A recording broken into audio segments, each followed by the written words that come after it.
प्यारे दोस्तों, आज की इस वीडियो में मैं आपको एक ऐसे हिंदू धाम या फिर कहें कि ऐसे हिंदू मंदिर के बारे में बताने जा रही हूँ जिसके बारे में सुनकर आप हैरान हो जाएंगे। क्योंकि कहा जाता है कि इस धाम के बाबा के अंदर दिव्य शक्तियाँ हैं जिससे वो लोगों की समस्याओं को दूर कर देते हैं, जिसकी वजह से उन्हें काफ़ी प्रसिद्धि भी मिल रही है। आज के समय में बागेश्वर धाम सरकार का नाम अछूता नहीं है, ये नाम संपूर्ण भारतवर्ष में प्रसिद्ध होता जा रहा है। तो आइए दोस्तों जानते हैं कि बागेश्वर बाबा को इतनी प्रसिद्धि कैसे हासिल हो रही है। बागेश्वर धाम मंदिर की विशेषता ये है कि यहाँ आए भक्तों की मनोकामना पूरी होती है और समस्याओं का समाधान होता है। मान्यता है कि बालाजी महाराज और सन्यासी बाबा की कृपा से सब सिद्ध हो जाता है। बागेश्वर धाम में धीरेन्द्र शास्त्री से पहले उनके दादाजी भगवान दास गर्ग दरबार लगाया करते थे। धीरेन्द्र शास्त्री ने दादाजी के शरण में अपना बचपन व्यतीत किया और दादा के साथ ही धार्मिक गतिविधियों से जुड़ गए। साथ ही साथ वे दरबार भी लगाने लगे और जन कल्याण के लिए काम करने लगे। इसी तरह से धीरेन्द्र शास्त्री को सिद्धि प्राप्त हुई। इनके दरबार में जो कोई भी जाता है ये उसके मन की बात पहले ही जान लेते हैं। हम बात कर रहे हैं यहाँ पर श्री बालाजी बागेश्वर महाराज की, जिनकी चर्चा केवल देश में ही नहीं बल्कि विदेशों तक फैली हुई है। भारत के अलावा भी इन्होंने विदेशों में अपना दरबार सजाया हुआ है। बागेश्वर बाबा जो अपने कड़क अंदाज में बोलना शुरू करते हैं तो भक्त अपने आप ही आस्था में लीन हो जाते हैं। कुछ लोग रोना पीटना भी शुरू कर देते हैं, लेकिन इन सब चीजों के पीछे सच्चाई क्या है और क्यों लोग बाबा के सामने आते ही सब कुछ भूल जाते हैं? क्या सच में बागेश्वर धाम के पास दिव्य शक्तियां हैं या फिर इनका असली चेहरा कुछ और ही है? पुलिस ने सारी बातें जनता के सामने लाकर खड़ी कर दी हैं। ऐसे में इतने कम समय में बागेश्वर बाबा ने इतनी ज्यादा प्रसिद्धि कैसे हासिल करी और इनकी शक्तियों की क्या सच्चाई है? क्या वाकई में इनके अंदर शक्तियां हैं या ये सब कुछ पाखंड है? आइए जानते हैं, आइए बात करते हैं इसके बारे में। आपको बता दें कि बागेश्वर धाम सरकार का असली नाम धीरेन्द्र कृष्ण शास्त्री है। इनका जन्म छतरपुर के छोटे से गांव घड़ा में हुआ था। इनका जन्म बहुत ही गरीब ब्राह्मण परिवार में हुआ था, लेकिन गरीबी के आलम में अपना बचपन गुजारने के बावजूद आज धीरेन्द्र कृष्ण स्वामी बड़े बड़े अरबपतियों को भी अपने दरबार में झुकाने की शक्ति रखते हैं।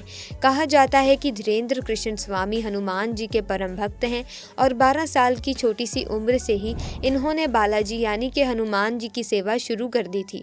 इनका पूरा ध्यान भगवान की सेवा में ही लगा रहता था और सालों तक किसी तरह तपस्या करने के बाद धीरेन्द्र कृष्ण स्वामी को कुछ ऐसी शक्तियां प्राप्त हुई जिनकी मदद से आज ये सामने मौजूद व्यक्ति के बिना बताए ही उनकी परेशानियां समझ जाते हैं और उसे पर्चे में लिख देते हैं। बागेश्वर बाबा ये तक समझ जाते हैं कि आप सच कह रहे हैं या फिर नहीं।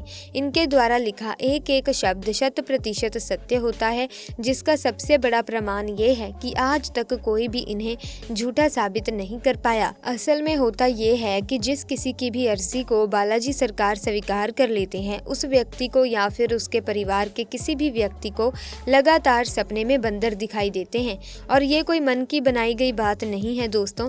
जिन सब की अर्जियां लगी हैं उन सब ने इस बात को स्वीकार किया है। हालांकि मीडिया वालों को कहाँ लोगों की बात पर विश्वास होता है, वो तो सब अपनी आंखों से देखना चाहते हैं।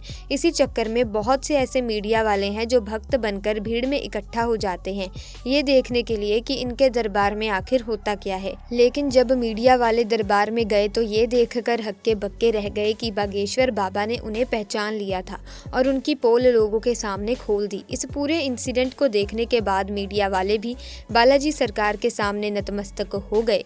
जैसे ही ये बात लोगों के सामने आई, हर कोई ये देखकर दंग रह गया कि कैसे एक जवान बाबा ने बड़े बड़े सबके कान काट रखे हैं। धीरेन्द्र कृष्ण शास्त्री कहते हैं कि उन्होंने बालाजी महाराज की मदद से अब तक लाखों की जिंदगी संवारी है। बागेश्वर धाम सरकार की कृपा अपरंपार है, तभी तो जो कोई भी इनके दरबार में जाता है वो कभी भी खाली हाथ नहीं लौटता। सच्चे दिल से मांगी गई दुआ को बालाजी महाराज जरूर पूरा करते हैं, इसीलिए उनके दरबार में भक्तों का तांता लगा रहता है। हर कोई बस एक ही मनोकामना करता है कि कैसे भी करके मेरी अर्जी लग जाए और बागेश्वर सरकार उसे खुद अपने पास बुलाएं। कई महिलाएं तो इनके खूबसूरत चेहरे को देखकर इन पर आकर्षित हो जाती हैं। अब उनकी जगह कोई और दूसरा बाबा होता तो वो इस बात का ज़रूर फ़ायदा उठाता, लेकिन बागेश्वर महाराज ऐसे नहीं हैं। उन्होंने हज़ारों लोगों के सामने इस तरह की महिलाओं को अपनी माँ और बेटी कहकर सम्मानित किया है। वैसे तो ये अपने गाँव में दरबार लगाते ही हैं, लेकिन दोस्तों इसके अलावा ये दूसरे राज्यों और अन्य जिलों में भी अपना दरबार सजाते हैं। ऐसी स्थिति में वहाँ भी बड़े बड़े मीडिया कर्मी और पत्रकार बागेश्वर सरकार की परीक्षा लेने की कोशिश करते हैं। ये नौजवान जुगत माथे पर तिलक लगाकर आखिर लोगों को फंसा रहा है क्या, या फिर वाकई में इसके अंदर कोई दिव्य शक्तियाँ हैं, जिसकी वजह से दोस्तों एक बार तो बागेश्वर महाराज जी की तरफ से पत्रकारों को चैलेंज कर दिया गया, जिसमें पत्रकारों को हार का सामना करना पड़ा, क्योंकि अपने दरबार में आने वाले हर शख्स के मन में क्या चल रहा है उसका ज्ञान बागेश्वर सरकार को बखूबी रहता है। बालाजी महाराज के बागेश्वर धाम में मंगलवार के दिन भक्त अर्जी लगाने के लिए पहुंचते हैं, इसीलिए यहाँ मंगलवार के दिन भक्तों की भारी भीड़ उमड़ती है। यहाँ अर्जी लगाने की प्रक्रिया बहुत आसान है। आपको एक पर्ची पर अपनी समस्या लिख देनी होती है। इसके बाद पर्ची को कपड़े में नारियल के साथ बांधकर यहाँ परिसर में रख देना होता है। परिसर में आपको लाल, पीला और काले रंग के कपड़ों में बंधे हुए नारियल मिलेंगे। इसका कारण ये है कि अर्जी सामान्य होने पर लाल कपड़े में नारियल बांधी जाती है। शादी विवाह से जुड़ी अर्जी होने पर पीले रंग के कपड़े में नारियल बांधे जाते हैं, और अगर प्रेत बाधाओं से जुड़ी अर्जी हो तो नारियल को काले रंग के कपड़े में बांधा जाता है। यदि आप किसी कारण बागेश्वर धाम नहीं पहुंच सकते हैं तो अपने घर के पूजा मंदिर में भी इसी प्रक्रिया के अनुसार अर्जी लगा सकते हैं। घर से लगाई गई अर्जी भी बालाजी महाराज जरूर स्वीकार करते हैं। पंडित धीरेन्द्र कृष्ण शास्त्री के अनुसार अगर आपने श्रद्धा पूर्वक अर्जी लगाई होगी तो बालाजी महाराज इसे जरूर स्वीकार करते हैं। आपकी अर्जी स्वीकार हुई है या नहीं, इसका पता आपको सपने से चलता है। अर्जी स्वीकार हो जाने पर लगातार 2 दिन आपको या फिर आपके घर के किसी भी सदस्य को सपने में बंदर दिखाई देंगे। अगर सपने में केवल एक ही दिन बंदर दिखे तो समझिए कि आपकी अर्जी पहुंच चुकी है, लेकिन स्वीकार नहीं हुई है। वहीं अगर सपने में बंदर ना दिखे तो फिर से मंगलवार के दिन इसी प्रक्रिया से अर्जी लगाएं। 12 साल की छोटी सी उम्र में जहां बच्चे अपने घर का पता नहीं बता पाते, उस उम्र में ये दिन भर हनुमान चालीसा का पाठ किया करते थे, और इस नियंत्रण जाप ने इनकी बुद्धि को इतना ज़्यादा प्रबल बना दिया है कि आज ये उस स्तर पर पहुंच गए हैं जहां इन्हें लोगों की बात को समझने में रत्ती भर का समय नहीं लगता, और ये जो कुछ भी कह देते हैं वो पत्थर की लकीर हो जाती है, जिसका सच होना तय है। इसीलिए इसके 1 या 2 नहीं बल्कि इसके कई सारे एग्जाम्पल्स दिए गए हैं।